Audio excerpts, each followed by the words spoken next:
Καλησπέρα και από μένα. Να ευχαριστήσω την Οργανωτική Επιτροπή, το διακλαδικό τμήμα της καρδιοχειρουργικής, τον κύριο Κοτούλα ιδιαίτερα, και τους φίλους εξισωματιστές για την πρόσκληση που μας απευθύνανε να συμμετάσχουμε σε αυτή την ιδιαίτερη και πρωτοποριακή σειρά κλινικών μαθημάτων για την εξισωματική κυκλοφορία. Είναι ιδιαίτερη χαρά, ιδιαίτερα σήμερα, γιατί για πρώτη φορά μοριοδοτείται από το EBCP μια τέτοια προσπάθεια. Οπότε η παρουσίαση θα είναι στα αγγλικά. Θα κάνουμε μια αλλαγή τώρα, λοιπόν, της γλώσσας και οφείλω βέβαια να συστηθώ και στους φίλους που θα μας παρακολουθούν από το διαδίκτυο. So, my name is Δημήτρης Πουλής. I am a clinical perfusionist at Onassis Cardiac Surgery Center of Athens. My presentation is about blood management in pediatric cardiac bypass, and to talk about strategies for improving outcomes in children.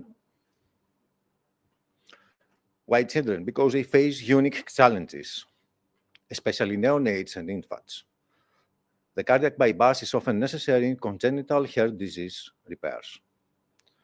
The effective blood management is crucial to minimize complications and improve surgical outcomes.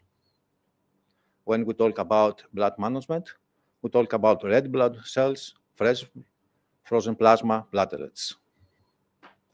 Just a short look about the numbers of congenital cases in Europe. The European Society of Cardiology reported an average of 36.77 congenital cardiac surgeries per million people across Europe. This means 27,000 cases per year. And in each case, we need 1 to 5 units of red blood cells, and the main cost in Europe of €800 per unit, of course. This means a huge number. We talk from the beginning for unique challenges because of the differences from adults. Smaller blood volume, immature immune and coagulation system, increased risk of hemodilution, coagulopathy, and hypothermia. Pediatric patients, especially infants, have smaller blood volume compared to adults. This makes them more sensitive to hemodilution during cardiac bypass surgery, where the patient's blood is diluted with a prime solution used to fill the heart-lung machine. The immune and coagulation system are not fully developed, increased risk of infection, delayed good healing, sensitivity to blood products. The exposure to the foreign surface of the circulation of the cardiopulmonary bypass circuit can activate the coagulation system, leading to consumption of clotting factors and platelets. This can further exacerbate bleeding tendencies. Children have a large surface area to body mass ratio, making them more prone to heat loss. The immature thermoregulator system in infants and young children is less effective at maintaining body temperature. Just to have an image about the circuit volume and the blood volume of a child, for example, for a child of 1 year, 7 kilograms, where he has 500 milliliters of blood volume, and the circulation system needs for prime at least 300 milliliters. This means 60% for a child, when for an adult it's only 30%. Our primary goals: minimize blood transfusions, prevent coagulopathy, and reduce the risk of bleeding, maintain oxygen delivery and organ perfusion, reduce postoperative complication, encourage recovery rates, and reduce ICU stays. The risk factor that we faced: hemodilution due to cardiopulmonary bypass prime, cardioplegia, and administration of fluids in the perioperative period, activation of coagulation and fibrinolysis, and consumptive coagulopathy, anticoagulation using unfractionated heparin, as well as other psychological disturbances, hypothermia, acidemia, hypocalcemia.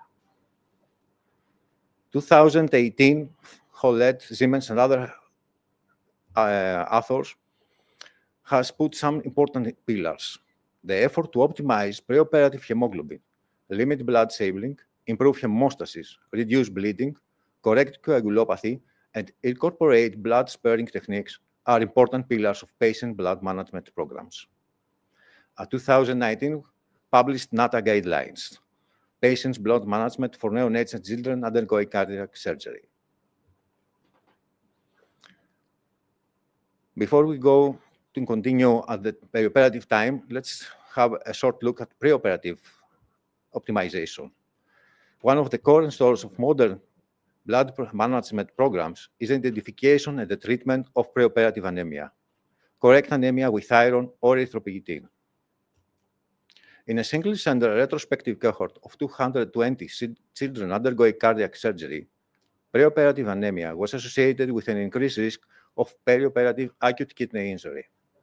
Therefore, treatment of preoperative anemia appears important to decrease perioperative anemia-induced complications and blood transfusions. Use of autologous blood donation, of course, when it's possible. Pharmacological interventions. Antifibrinolic agents include aprotinine, a serine protease with multiple effects, but most notably working as direct plasmin inhibitor, and the lysine analogs, the most common tranexamic acid. Let's go now to the techniques during surgery. Hemodilution minimization. Use pediatric size bypass circuits. Use of hemoconcentration techniques. Minimize prime. Cell salvage, modified ultrafiltration. Let's go now to see one by one.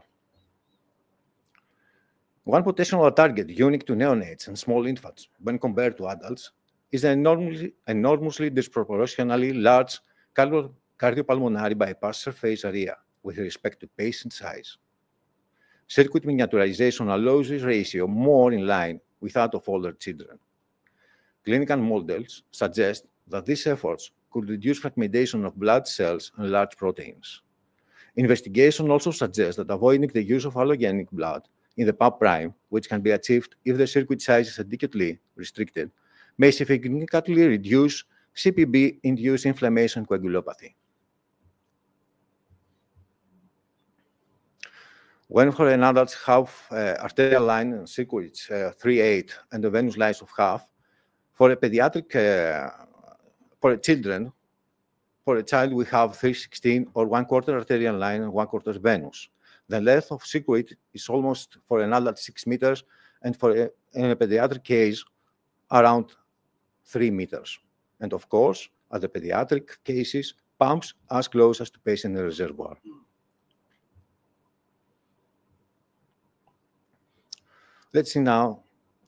Let's talk about prime. Using a modified cardiopulmonary bypass setup in 13 consecutive neonates, less 28 days old, Kosten et al. Were able to reduce the total CPB priming volume from 200 milliliters to 110 milliliters. CPB circuit was minimized to a priming volume of 73 milliliters for the smallest patients with body weight up to 2.5 kilograms and 85 to 95 milliliters for those with body weight of more than 2.5 kilograms.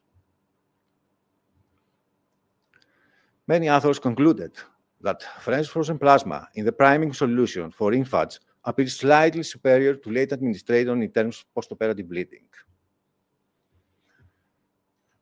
When a clear prime is preferred, different crystalloids like Ringer's lactate, plasmalite, or colloid, albumin, etc., solutions are available. Authors conclude that albumin is expensive, but is better primed to maintain hemostasis, colloid oncotic pressure, and reduce blood products requirements.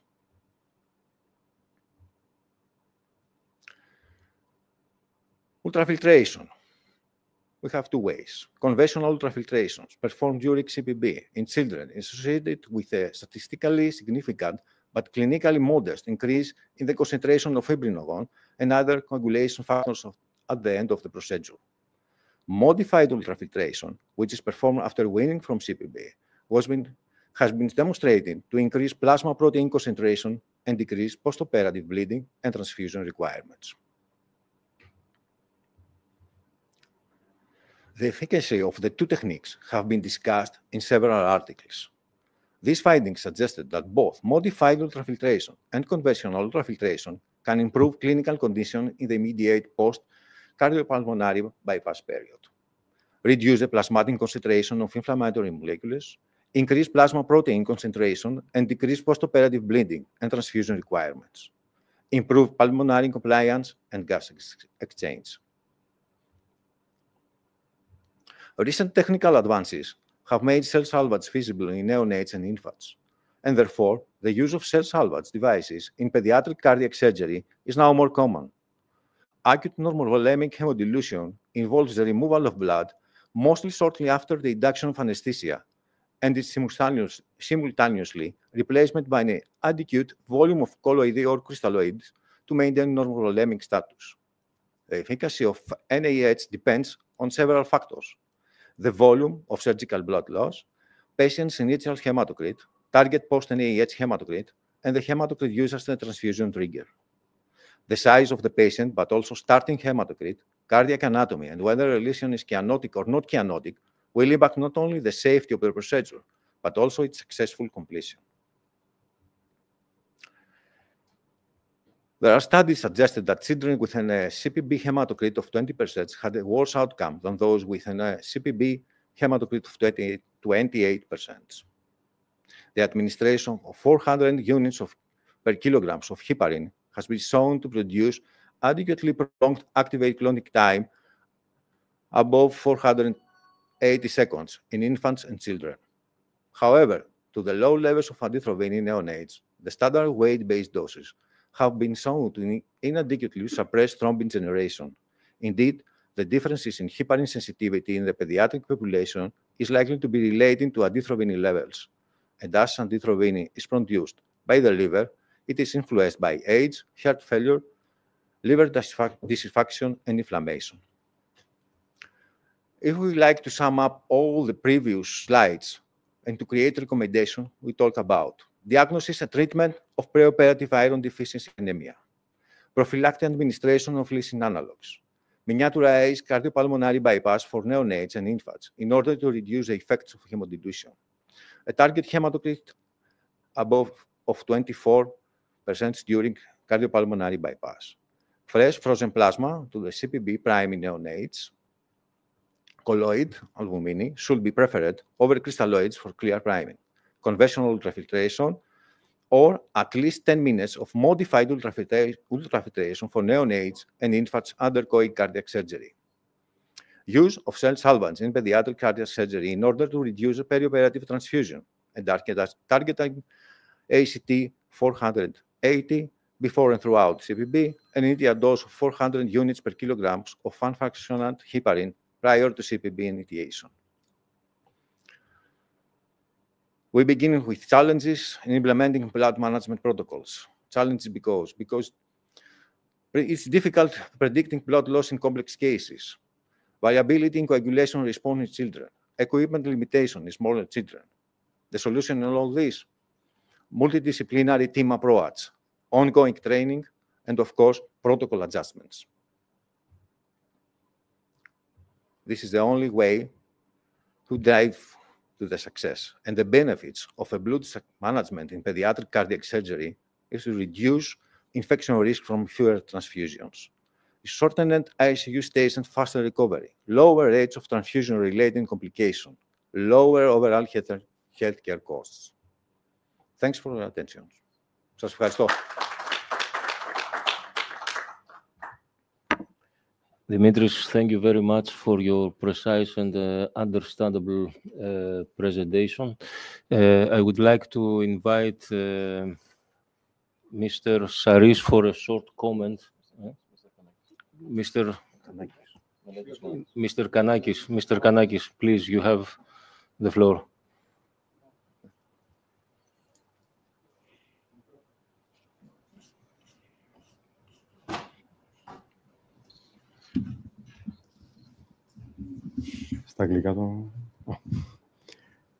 Very nice presentation, Dimitris.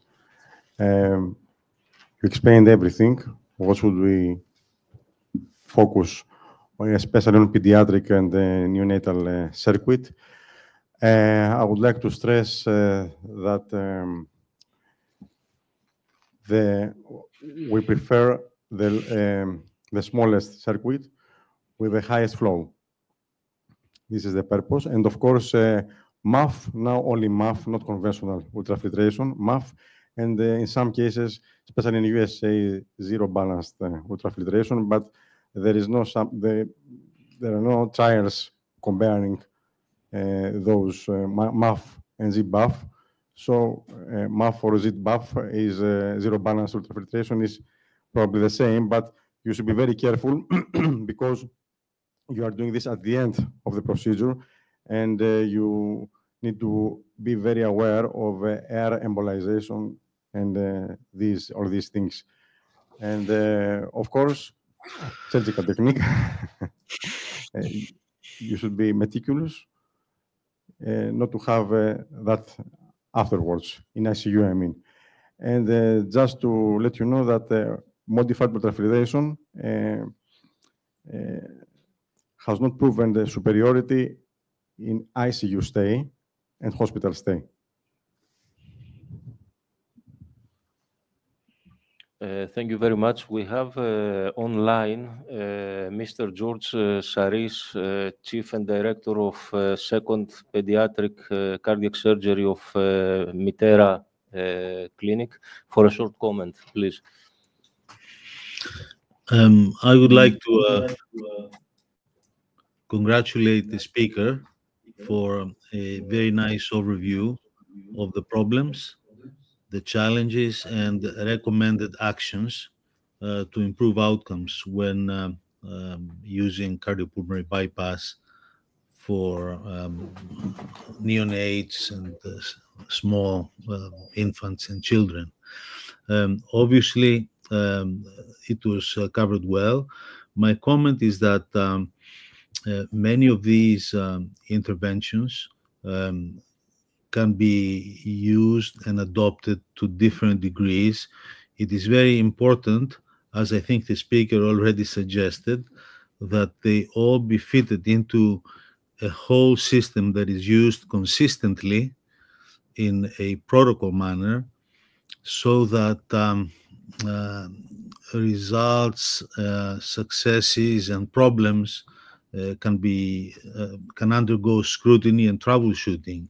And in the end, different units use very successfully various permutations of these protocols, even if individual components may differ, and that pertains to many parameters.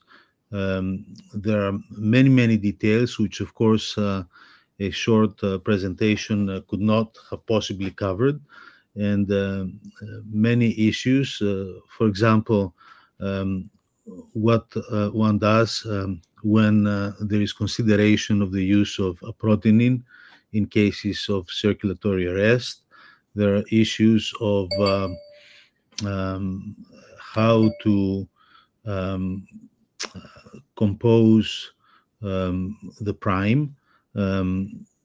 For practical reasons, reconstituted blood prime is what is used, but there are instances, and there is evidence that whole blood, which is really not available, may be superior. There are other issues like the potential use of removal of white cells, so leukocyte depletion may be helpful. The use of steroids in the cardiopulmonary bypass prime as one of many measures to address systemic inflammatory syndrome, which can be sometimes very severe in neonates, and many others.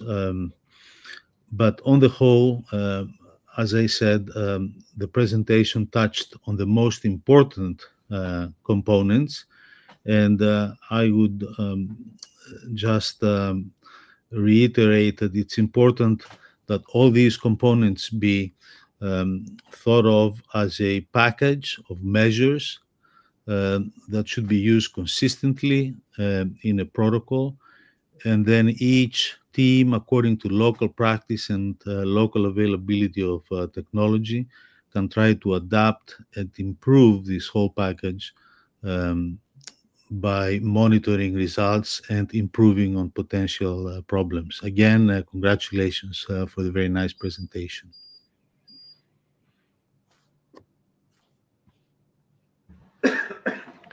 Thank you, Mr. Saris. Is there any question or a short comment from the audience? Okay, so we have to continue. Nikos, please address the